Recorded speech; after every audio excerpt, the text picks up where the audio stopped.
درنه اوریدونکو سلام. د مثبت ژوند نننۍ خپرونې ته مو هرکلی کوم. بیکاري له فقر نه تر روحي بحرانه.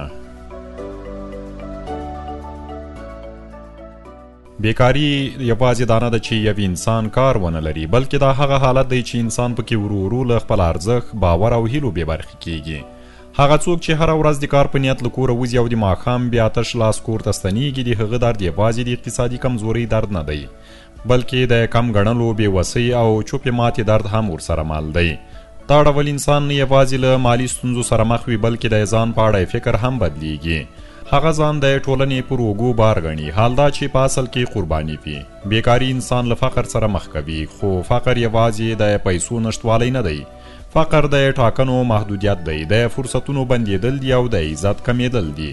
کله چې یو انسان ونشي کولی د خپل ځان او کورنۍ اساسي اړتیاوې پوره کړي، نو دا حالات ورو ورو د هغه پر روان، چلن او فکر ژوره اغیزه کوي او بالاخره د روحي بحران تر پولې رسوي. په ډیری ټولنو کې بیکاري د زرګونو خلکو ګډ تقدیر ګرځېدلی دی. ځوانان له زده کړو، تجربو او ارمانونو سره سره د کلونو لپاره بیکاره پاتې کیږي. هغوی چې یو وخت یې د راتلونکي لپاره لوی خوبونه لرل، ورو ورو ناهیلي کیږي، تر دې چې ځینې له خوب لیدلو هم ستړي شي. دا بیکاري یوازې اقتصادي ستونزه نه ده، بلکې یوه ژوره ټولنیزه او رواني فاجعه ده. انسان فطرتاً غواړي ګټور وي، غواړي کار وکړي، تولید ولري او خپل وجود معنا لرونکی احساس کړي. کله چې دا شونتیا ترې واخیستل شي، نو انسان له ځانه سره په جنګ کیږي.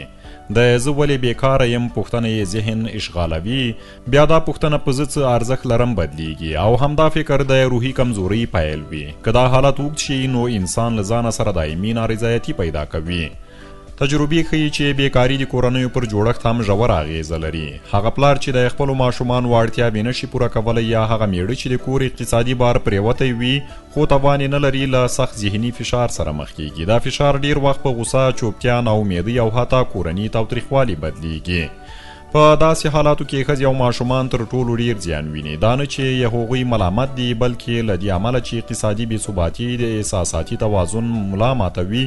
دا حالت که دوام پیدا کړي، نو د مینې اړیکې سړیږي، د باور فضا له منځه ځي او کور خپل ارامه فضا له لاسه ورکوي او د فشار په مرکز بدلیږي. داسې کورنۍ ورو ورو د ټوټې کېدو په لوري روانیږي. ارواپوهان باور لري چې کار د انسان د هویت یوه مهمه ستنه ده. د ابراهیم ماسلو د اړتیاو له مشهورې نظریې سره سم انسان لومړی فزیکي اړتیاوې لري، بیا امنیت، ټولنیز تعلق، عزت او په پای کې ځان پوره کول. بیکاري په یو وار دا څو پړاوونه له منځه وړي. کله چې امنیت نه وي، عزت له ګواښ سره مخ وي او ټولنیز مقام له لاسه لاړ شي، نو انسان ځان بې ارزښته ګڼي.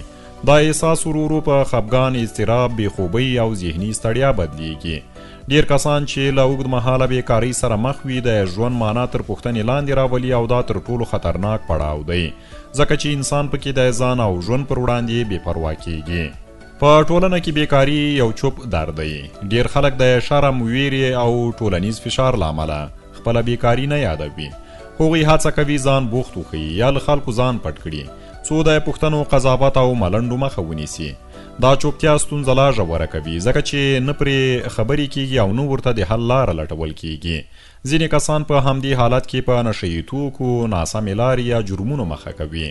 دا کار شاید د لنډ وخت لپاره د درد احساس کم کړي، خو په حقیقت کې انسان لا ژور بحران ته ټیل وهي او له خپل انساني ارزښته لا لرې کیږي. کله چې بیکاري اوږده شي او فقر ژور شي، نو انسان روحي بحران ته ننوځي. دا بحران تل په ښکاره ډول نه څرګندېږي، ځینې وخت د چوپتیا، ځان ګوښه کولو او له خلکو د لرې کېدو په بڼه وي. ځینې خلک له ټولنې لاره بېلوي، له خپلو ملګرو اړیکې پرې کوي او د ځان پر وړاندې بېرحمه کیږي. هغوی خپلې تېروتنې ډېرې ګڼي او خپلې لاسته راوړنې هېروي. دا حالت که په وخت درک نشي، نو د نه جبرانېدونکو پایلو سبب ګرځي او انسان له دیره نه ماتیږي. اسلام د کار، هڅې او کرامت دین دی. په اسلامي فکر کې انسان باید هڅه وکړي، کار وکړي او د حلال رزق په لټه کې وي. رسول الله صلی الله علیه وسلم فرمایلی دي چې تر ټولو غوره رزق هغه دی چې انسان د خپل لاس په زحمت ترلاسه کړي. خو اسلام دا هم مني چې هر څوک تل د کار موندلو توان نه لري. له همدې امله شریعت بیکاره انسان نه ملامتوي، تر هغه چې هغه هڅه کوي او له حرامو لارو ځان ساتي.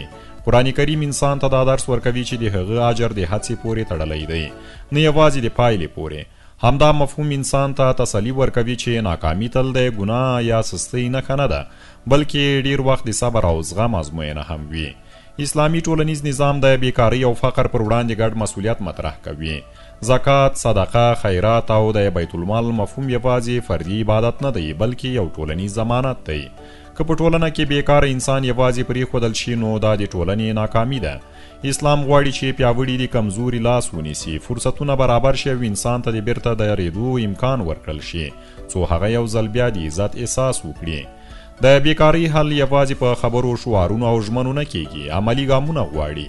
د مهارتونو زده کړه، د وړو کاروبارونو ملاتړ، د ځوانانو مسلکي روزنه، د کرنې او تولید پراختیا او د رواني ملاتړ برابرول هغه لارې دي چې انسان له فقر نه تر بحرانه پورې له تللو ژغوري.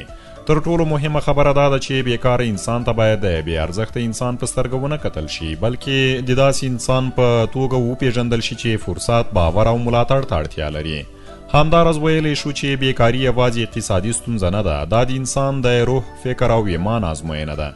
که ټولنه، دولت او خلک هر یو خپل مسؤلیت په ښه توګه ادا کړي نو بیکاري د ناهیلۍ پر ځای د بدلون لاره غوره کوي. انسان هغه وخت له روحي بحرانه ژغورل کیږي چې احساس کړي یوازې نه دی، هڅه یې ارزښت لري او الله تعالی د هغه د زیار، زحمت او د هغه د صبر شاهد دی. تل په یاد لرئ بیکاری که څه هم د انسان لاسونه تشوي خو په وجود کې که ایمان، هڅه او هیله ژوندی وي نو دا تشوالی د بیا ودانېدو پیل ګرځي، نه د ماتېدو پای. اوریدونکو، د نن دا خپرونه مو همدومره وښه ده او بریالي اوسئ.